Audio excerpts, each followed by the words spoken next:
The current situation in Niger Republic will decide the freedom of Africa from colonial masters.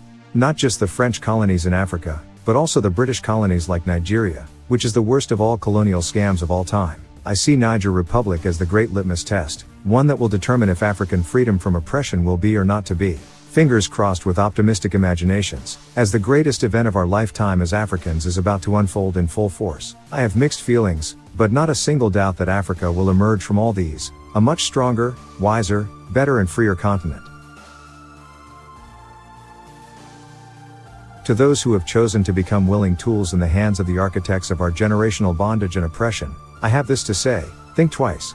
Times have changed. It's no longer business as usual. Whenever you see an awakening on the scale that we see it today across the continent of Africa, do not let ego and expired sense of invincibility drive you into the eye of a spontaneous revolutionary storm that has taken on a life of its own. In times like this, rather than give in to the old "I dare say again" expired habit of intimidation by the use of force, step down from your high horses, feel the pulse around you, recalibrate your colonial mindset by whatever means possible, and adjust to the prevailing temperature. As it is right now, it is freedom o'clock, and Africans have had it. It is not a bluff but an idea whose time has come. And you know that popular saying, nothing else in this world, not even all the armies of the world, is as powerful as an idea whose time has come. Ponder this for a second. What is the size of your army? Multiply it by a number beyond the capacity of the scales. It's not enough. And if it's not enough, why try? To those non-Africans, who are hell-bent on starting this war, it is not about winning for them, because deep down in their dark and resentful hearts, they know they won't win. Their aim is to destroy and devastate our motherland because they have seen that the land of Africa has begun to reject them and all their works. So the idea is, if I can't have you, no one can. We must not let this happen. The reason they can't have us anymore is because we're tired of being had, and this divorce is happening on our own terms and not theirs, and our leaders must know this. We are more than able to fill the vacuum they leave behind, and I don't see anything stopping us at this point. I pray for wisdom from above, to overwhelm every foolishness in our leaders, for bravery and boldness to take the place of cowardice and timidity, and for the time-shriveled tin-foil hat of colonial slavishness to be replaced with the golden crown of genuine Afrocentric patriotism for our motherland Africa. Now, if you are still finding it difficult to understand how Western powers are messing up with Africans, and why Africa desperately needs her freedom like right now, listen to the following commentaries. France remains as a member of the UN Security Council, and yet France today remains one of the biggest perpetrators of human rights violations in Africa. And everybody is giving it, the world is giving it a blind eye. United Nations, it is a body that's supposed to be the watchdog for human rights violations. France remains the biggest risk to peace and security in Africa today, and nobody is talking about it. France did something absolutely deplorable. Made the former colonies, because they still are colonized, sign a document which they called the Pact for the continuation of colonization. Dig this. On one hand, we're giving you your independence, but on the other hand, sign this document that you are agreeing to continue to be colonized. So two countries said, no way, Jose, we aren't doing this. Guinea and Mali. The French could not understand it. How could an African country dare not want to be affiliated with France? So in their anger, history tells us that they went into those two countries, took everything that they thought they had brought, proceeded to pour concrete into the sewage pipes, completely devastating the two economies. This was also done as a way of letting the other countries know that should you refuse to sign this document, this is the fate that awaits you. So the rest of the countries signed the Pact for the continuation of colonization remains in place. What is special about this? The Pact for the continuation of colonization said, 1, you shall deposit 85% of your bank reserves with the French Central Bank under the control of the French Minister of Finance. The French government will take all your monies, collectively invest your monies in the French stock market under the French name. And you don't have to know what the returns are. Should you wish to access some of your money, keep in mind that countries are now left with only 15% of their reserves. You have to submit your country's financial report. And if approved, you get to access up to 20% of your deposits from the previous year as a loan at commercial interest rates. I'm going to repeat that. Should you want to access some of your own money, you have to submit your own country's financial report. And if approved, you get it as a loan at commercial interest rate. So you go from having a humongous credit with France to now owing France for borrowing your own money, a loan that you'll never be able to finish paying. They also said, all your minerals discovered and yet to be discovered, French companies have the first right of refusal. You go to those countries today, all major contracts, French companies have the first right of refusal. The water supply, the power supply, the mining fixtures, the oil rigs, roads construction, airports, French companies have the first right of refusal. If anything is left, the people in your country may get it. They also said, your military can only be trained by France. You can only purchase military equipment from France. France shall have military presence in your country and can invade your country without notice if France feels that her interests in your country are being violated. In the past many years, we've had 67 coups in Africa out of 26 countries. Of the 26 countries, the coups, 16 coups, 16 countries were former French colonies. To date, 22 African leaders were assassinated during a coup, documented all of them. France was behind it, simply because France felt they were quote-unquote threatening French interests. Countries are still depositing their funds to France, do's and don'ts as stipulated by the Pact for the Continuation of Colonization. You have given up your financial resources. You have given up control of your natural resources. You have given up your military. What power do you have? But today, because of the Pact for the Continuation of Colonization, France alone, that little-bitty country, is taking out of Africa over $500 billion. Over $500 billion. And by the time they finish investing that money into the French stock market, they're realizing trillions of dollars in any given year. Park that. The watchdogs for corruption are saying out of Africa, 50 billion gets out of the continent from corruption. The question I have is,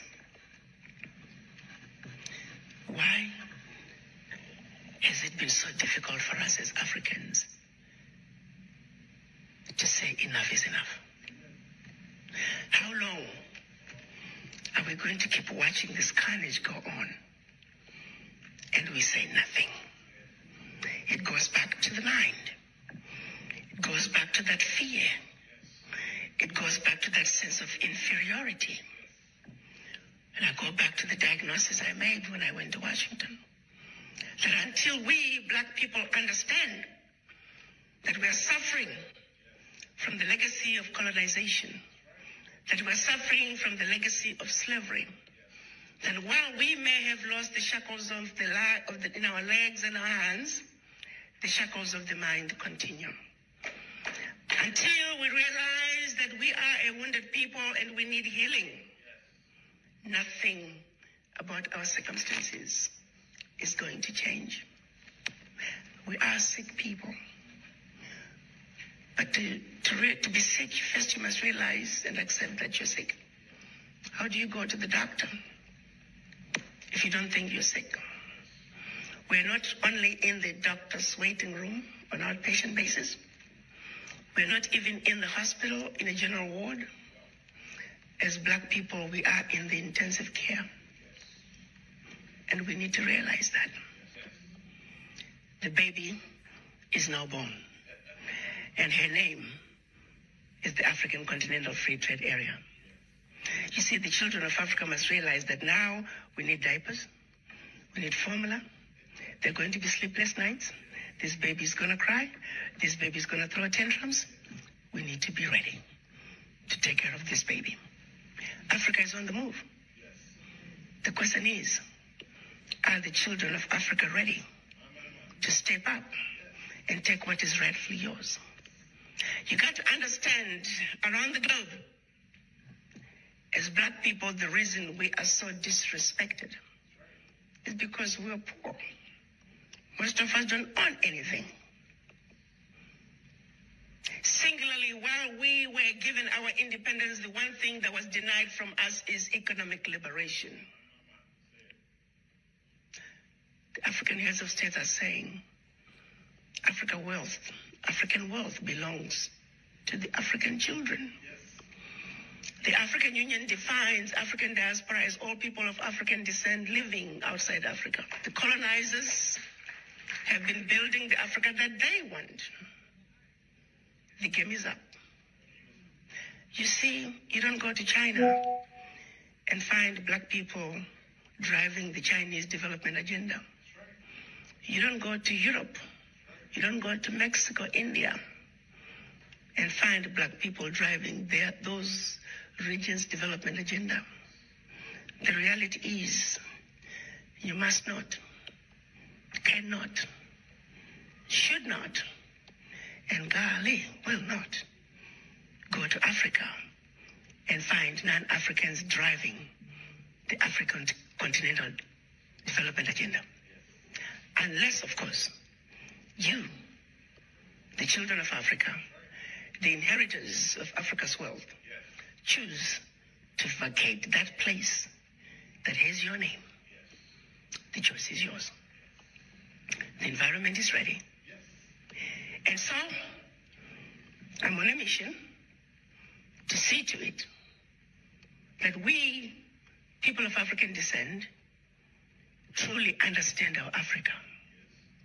Truly realize that we have been lied to, but that we're smart enough to know better. That we have been sleeping, that it's time to wake up.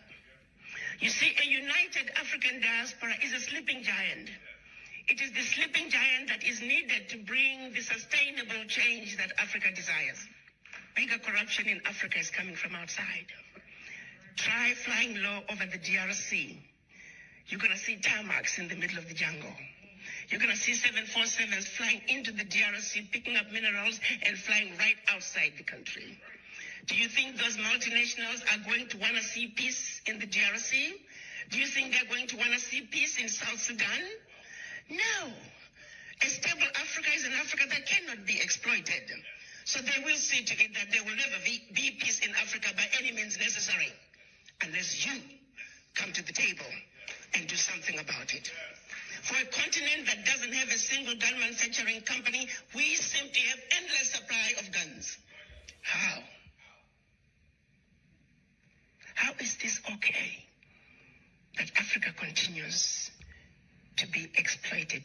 How is it okay that the world has watched as France is taking cold, hard cash out of Africa? How is this okay?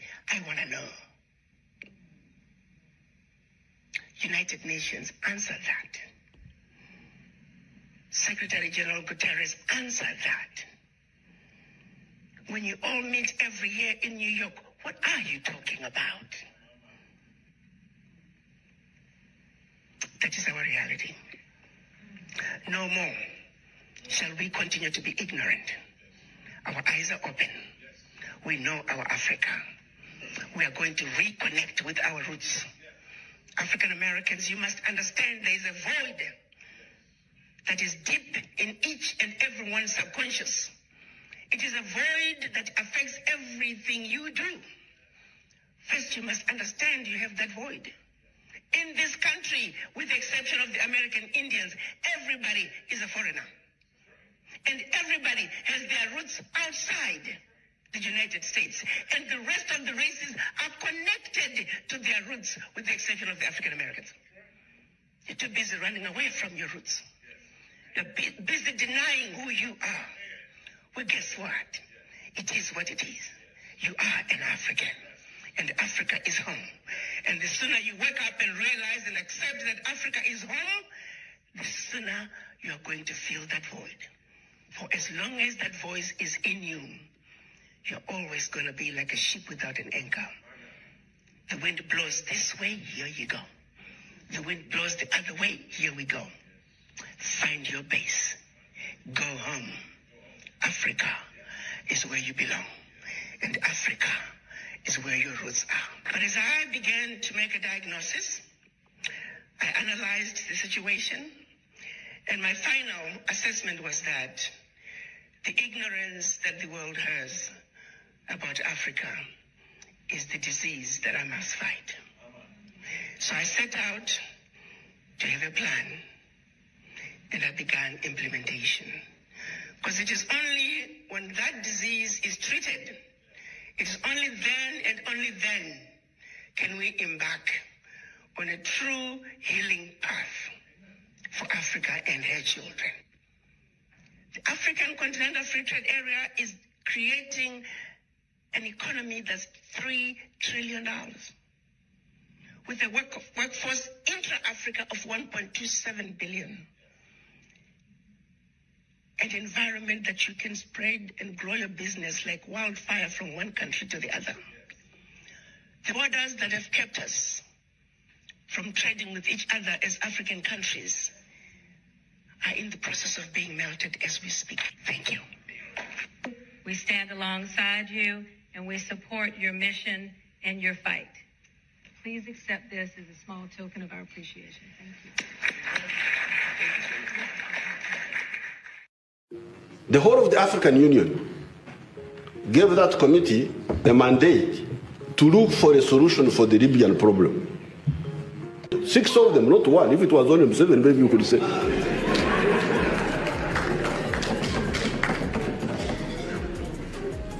Six excellencies, African excellencies, were ordered, go back.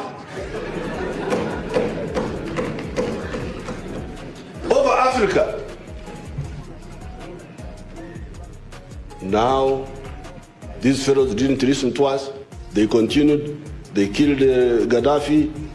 Now Libya is in tatters, up to today. And the problem did not only end in Libya, it went into Mali.